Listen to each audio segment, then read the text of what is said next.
Hello प्यारे student, कैसे हैं आप लोग। उम्मीद करता हूँ सभी प्यारे स्टूडेंट अच्छे होंगे। तो फाइनली स्टूडेंट्स, बात करेंगे अपन इस वीडियो में आपके वार्षिक परीक्षा 2024-25 कक्षा 7वीं और विषय यहाँ पे आपकी गणित। तो क्लास 7th वाले जो स्टूडेंट्स हैं उनके लिए ये वीडियो रहेगी। इस वीडियो में क्लास 7th का विषय गणित का जो आपका क्वेश्चन पेपर है उसका संपूर्ण सॉल्यूशन कवर करने वाले। जिनका हो चुका वो अपने उत्तर मिलान करना, जिनका नहीं हुआ है वो इन प्रश्नों को याद कर लेना ताकि आप एग्जाम में अच्छा स्कोर कर पाएँ। समय आपका एग्जाम में 3 घंटे होता है, पूर्णांक 80 अंक होता है, ये सभी आपको पता ही है। बाकी देखो क्वेश्चन आंसर्स की अपन बात कर लेते हैं। चैनल पे पहली बार आए हैं, चैनल को आपने सब्सक्राइब नहीं किया तो चैनल को जरूर सब्सक्राइब करें। बेल का जो नोटिफिकेशन है उस पर आप लोग ऑल पे सेट कर लें ताकि जैसे नेक्स्ट वीडियोज़ अपलोड होंगे आपके अदर सब्जेक्ट्स के तो उनके नोटिफिकेशन आप तक पहुँच पाए। देखिएगा स्टूडेंट, प्रश्न पहला दे रखा है आपको कि निम्न में से कौन सी परिमेय संख्या नहीं है। तो देखो, परिमेय संख्या जो होती है वो p/q का रूप होती है, ठीक है। लेकिन शर्त ये है कि q does not equal to 0 होता है। मतलब q का मान जो है ना वो कभी भी 0 नहीं होता, ठीक है। q का क्या होता है, नीचे वाली जो संख्या है ना वो कभी भी 0 नहीं होती, 0 के अलावा कुछ भी हो सकती है। बस ये ध्यान रखना है कि नीचे 0 नहीं होना चाहिए। तो देखो ब वाला जो ऑप्शन है ना इसमें 6/0 है, मतलब नीचे 0 हो गया ना, तो ये एक परिमेय संख्या नहीं है। तो ब वाला ऑप्शन जो है ना वो आपको इसमें राइट करना है। प्रश्न 2 देखना, समबाहु त्रिभुज के प्रत्येक कोण का मान अपने को बताना है। तो समबाहु त्रिभुज के प्रत्येक कोण का मान क्या हो जाएगा। तो देखो ये समबाहु त्रिभुज होता है, ठीक है, कुछ इस तरीके से, और तीनों कोण इसके बराबर होते हैं तो 60-60 डिग्री के कोण हो जाएंगे 60 डिग्री का। तीनों कोण बराबर होते हैं, तीनों कोणों का योग 180 होता है, इसलिए प्रत्येक कोण कितना हो गया 60 डिग्री का। 3 की घात 2 है, मतलब 3 स्क्वायर को हल करने पर क्या प्राप्त होगा। तो देखो 3 इंटू 3 कितना हो जाता है 9 होता है। तो स वाला ऑप्शन आप लोग इसमें राइट करना। प्रश्न 4 दे रखा है, सर्वांग क्षमता को निम्न में से किस चिन्ह से प्रदर्शित किया जाता है। तो ये आपका स वाला ऑप्शन रहेगा, ये आपका सर्वांग क्षमता हो जाएगा। 5वां प्रश्न, किसी चतुर्भुज में विकीर्ण होते हैं। तो किसी चतुर्भुज में स्टूडेंट्स यहाँ पे विकीर्ण होते हैं, आपके 2 विकीर्ण होते हैं, ब वाला ऑप्शन करना। और किसी वर्ग के सममित अक्षों की संख्या आपकी 4 होती है, तो ये आपका द वाला ऑप्शन हो जाएगा। अति लघुत्तरीय प्रश्न देखना, आपका 4 अंक का प्रश्न है जिसमें प्रश्न क्रमांक 7वां बोल रहे हैं कि समीकरण को हल कर x का मान ज्ञात कीजिए। मतलब यहाँ पे जो x है ना इसका मान अपने को यहाँ पे ज्ञात करना है।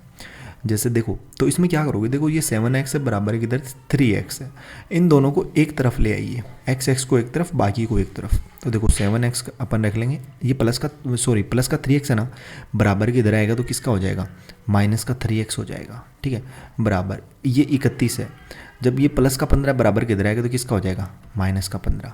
7x में से 3x जाएंगे तो कितने x बचेंगे भैया 4x बचेंगे। बराबर 31 में से 15 जाएंगे तो कितने बचेंगे भैया 16 बचेंगे। तो x में से देखो x बराबर क्या हो जाएगा 16/4 कहाँ से आया, देखो ये 4 गुणा में है, बराबर किधर आएगा तो भाग में। 16 में 4 का भाग दो, कितनी बार जाएगा 4 बार। तो x का मान कितना आएगा स्टूडेंट्स, यहाँ पे आपका 4 आएगा, यही आपका इसका फाइनल आंसर रहेगा, ठीक है। तो ये आप नोट डाउन कर लीजिए। नेक्स्ट क्वेश्चन देखना, 4+6 का 1/5 को हल कीजिए। यानी 4+6 का 1/5 अपने को बताना है। का मतलब होता है स्टूडेंट्स गुणा, तो मतलब 4+6, ठीक है, का की जगह पर लिख सकते हैं गुणा, क्या दे रखा है 1/5 दे रखा है, ठीक है। 4+6 कितना होता है 10 होता है, गुणा ऐसे कैसे, फिर 1/5 ऐसे कैसे, 5 एकम 5 और 5 दोनों 10, तो यहाँ पे कितना आ जाएगा आपका राइट आंसर 2 आ जाएगा, ठीक है। ये आपका इसका राइट आंसर रहेगा। अगला देखना, प्रश्न क्रमांक 9 है आपका कि 5xy प्लस 3z में 8z प्लस 7xy को जोड़िए। तो देखो जोड़ते हैं अपन, 5xy प्लस यहाँ पे आपका हो जाएगा 3z प्लस यहाँ पे 8z, ठीक है, प्लस यहाँ पे आपका 7xy, ठीक है। तो देखो ये xy है और ये भी xy है, ये 5xy है और ये 7xy है, तो कितने xy हो गए तो भैया ये 12xy हो गए। और ये 3z है, ये 8z है, तो 3 और 8 कितने होते हैं 11 होते हैं, तो ये भैया ये 11z हो गया। और यही स्टूडेंट्स आपका यहाँ पे फाइनल इसका आंसर रहेगा, ठीक है, यही आपका इसका फाइनल आंसर है। 10वां प्रश्न देखना, -23/3 का दशमलव निरूपण कीजिए। तो देखो -23/3 दे रखा है, चिन्ह तो किसका आ जाएगा, चिन्ह तो आएगा भैया माइनस का। अब 23 में 3 का भाग दो, देखो मैं आपको शॉर्टकट यहाँ पे देख के दिखाता हूँ किस तरीके से भाग देते हैं। 23 में भाग देना है भैया 3 का, देखो सबसे पहले कितनी बार जाएगा 7 बार, 30 अंत है 21, 3 संत कितने होते हैं 21, 3 में से 1 जाएंगे तो 2, 2 में से 2 जाएगा तो 0। अब ये कितना आया 2 आया, 3 में 2 का भाग जाता नहीं है तो यहाँ पे लगेगा दशमलव। जैसे ही यहाँ पे दशमलव लगेगा यहाँ पे एक 0 आ जाएगा, तो ये कितने बन गए 20। अब 3 में 20 का भाग दो, कितनी बार जाएगा तो भैया ये जाएगा 3 6 12 30 अंत है, ये जाएगा आपका 6 बार, 3 6 18, ठीक है। तो यहाँ पे 18, 20 में से 18 जाएंगे तो कितने बचेंगे, 2 बचेंगे, ठीक है। अब फिर से देखो यहाँ पे 2 बचा, पॉइंट लगा हुआ है तो फिर से यहाँ पे 0 आ जाएगा, फिर से भाग जाएगा 6 बार, तो फिर यहाँ पे 18 और फिर से S+2, तो ये चलता ही जाएगा, मतलब ये -7.666 ऐसे चलता ही जाएगा। तो इसको अपन क्या लिख सकते हैं, -7.6 की ऊपर क्या लगाएंगे, बार लगाएंगे, यही आपका इसका दशमलव निरूपण रहेगा, ठीक है। तो ये आप आंसर नोट कर लेना, ये ऊपर बार लगा देना, हट गया, ठीक है। अगला देखना 11वें प्रश्न में वो क्या करना है, इसमें भैया देखो बताइए निम्न बिंदु किस चतुर्थांश में है। तो देखो चतुर्थांश प्यारे स्टूडेंट 4 होते हैं, ये आपका प्रथम हो गया, ठीक है, प्रथम चतुर्थांश, ये आपका द्वितीय हो गया, ठीक है, और ये आपका तृतीय हो गया, ठीक है, तृतीय चतुर्थांश, और ये आपका चतुर्थ चतुर्थांश। देखो प्रथम चतुर्थांश में दोनों ही संख्याएं प्लस की होंगी, ठीक है, मतलब x का देखो निर्देशांक ऐसे होते हैं x और y, ठीक है, मतलब x भी प्लस का और y भी प्लस का। दूसरे में x माइनस का लेकिन y प्लस का, ठीक है, मतलब माइनस प्लस ऐसे कर लेना। और तीसरे में दोनों ही माइनस के रहेंगे, और चतुर्थ में है ना x तो प्लस का रहेगा लेकिन y माइनस का रहेगा, ठीक है। अब यहाँ पे देखो ये प्लस का है, ये भी प्लस का है, तो ये भी प्लस का, ये भी प्लस का, कौन सा चतुर्थांश है, प्रथम। तो पहले में तो लिखना आप लोग प्रथम चतुर्थांश। इसी तरीके से देखो ये माइनस है, ये भी माइनस है, तो माइनस माइनस कौन से में होते हैं, तृतीय में होते हैं, तो ये आपका तृतीय चतुर्थांश, ठीक है। और ये देखो प्लस माइनस है, तो ये देखो प्लस माइनस, ये कौन सा चतुर्थांश हो गया, चतुर्थ चतुर्थांश। ये माइनस प्लस किस में होता है, माइनस प्लस होता है भैया द्वितीय में, तो ये आपका द्वितीय चतुर्थांश, ठीक है। तो इस तरीके से ये आंसर रहेंगे।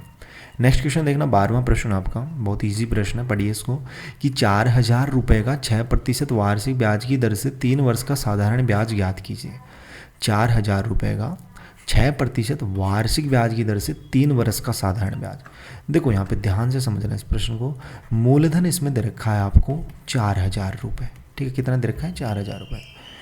दर आपको दे रखी है बराबर 6%, और जो समय दे रखा है ना, समय टाइम, वो कितना दे रखा है, वो दे रखा है भैया 3 वर्ष का। कितना स्टूडेंट से, 3 वर्ष का, ठीक है।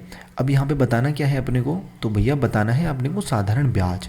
तो साधारण ब्याज का फॉर्मूला क्या होता है, सूत्र क्या होता है साधारण ब्याज का, तो साधारण ब्याज का सूत्र होता है आपका, यहाँ पे देखो लिखो, मूलधन गुणा दर गुणा, ठीक है, दर गुणा क्या होता है, दर गुणा समय, ठीक है, दर गुणा समय बटे कितना, बटे भैया 100, ठीक है। तो इसको लिख दो, मूलधन कितना है, मूलधन है भैया 4000, ठीक है, गुणा दर कितनी है, दर है भैया 6, गुणा समय कितना है 3, बटे कितना, बटे भैया 100, 2 0 से 2 0 कैंसिल, ये हो गया आपका 40 गुने 6 को 3 से गुणा करो, 6 3 18, तो 40 को 18 गुणा करके बताइए कमेंट बॉक्स में कितना आंसर आएगा इसका, ठीक है। जल्दी से आप लोग आंसर टाइप करके बताइए कितना आएगा, वही आपका फाइनल आंसर रहेगा। और 30 नंबर के क्वेश्चन में देखो कुछ नहीं करना, चतुर्भुज PQRS में जो है ना LP कोण दे रखा है 90 डिग्री, LQ दे रखा है 80 डिग्री, LR दे रखा है 95 डिग्री, तो LS का मान अपने को बताना है। और इसके अथवा में देखो एक प्रश्न दे रखा है कि एक चतुर्भुज के कोणों में 1:2:3:4 का अनुपात है, तो प्रत्येक का मान तो इजीली कर लेना। इसमें मान लेना प्रथम कोण 1x है, दूसरा कोण आपका 2x है, तीसरा कोण 3x है, और चौथा कोण 4x, ऐसे मान लेना, माना कोण, ठीक है, ऐसे लिखना। सबसे पहले माना कोण, मैं आपको हिंट बता देता हूँ। फिर क्या करना, इन चारों कोणों को जोड़ देना और बराबर रख देना किसके, 360 के, ठीक है। मतलब अपन इनको जोड़ेंगे ना 1x से प्लस 2x ऐसे करके फिर बराबर 360 रखेंगे, क्यों, क्योंकि चतुर्भुज के चारों कोणों का योग कितना होता है 360। फिर वहाँ से x का मान आ जाएगा, और x का मान जब इनमें पुट करोगे ना तो आपके पास कोणों का मान आ जाएंगे, ठीक है, ऐसे करना है इसको। 40 नंबर का क्वेश्चन कुछ इस तरीके से, वो भी आप लोग देख सकते हो। 50 नंबर के क्वेश्चन में क्या करना है, आयत का क्षेत्रफल बताना है, लंबाई दे रखी है, चौड़ाई दे रखी है। क्षेत्रफल का सूत्र होता है लंबाई गुणा चौड़ाई, ठीक है। तो इसमें रख देना, जैसे पहला है 5 × 3 हो जाएगा, तो ये तो 15 आ गया, 15 वर्ग सेंटीमीटर भी लगाना है इसमें, ठीक है। और दूसरे में देखो 3.5 × 2 कितना होता है, 3.5 × 2, कमेंट बॉक्स में बताइए कितना होता है, ठीक है। और अगला देखो ये अथवा वाला भी कर सकते हो आप अगर करना चाहें तो। वर्ग का क्षेत्रफल बताना है, वर्ग का क्षेत्रफल होता है भुजा स्क्वायर, तो 5 का स्क्वायर 25, 7 का स्क्वायर 49। 16% कुछ इस तरीके से, ये भी आप लोग देख लीजिए। इसकी PDF अपलोड कर दूंगा मैं विद सॉल्यूशन के साथ में अपने टेलीग्राम ग्रुप पे, ठीक है। टेलीग्राम पे नहीं जुड़े तो लिंक वीडियो के डिस्क्रिप्शन बॉक्स में जुड़ जाना वहाँ पे, ठीक है। वहाँ पे मैं इसकी PDF इजीली अपलोड कर दूंगा। चैनल को सब्सक्राइब नहीं किया, चैनल को सब्सक्राइब कर लीजिए। जल्दी नेक्स्ट वीडियोज़ भी आपको अदर सब्जेक्ट्स की जल्द ही प्रोवाइड होंगे इसी सब्जेक्ट पर, ठीक है।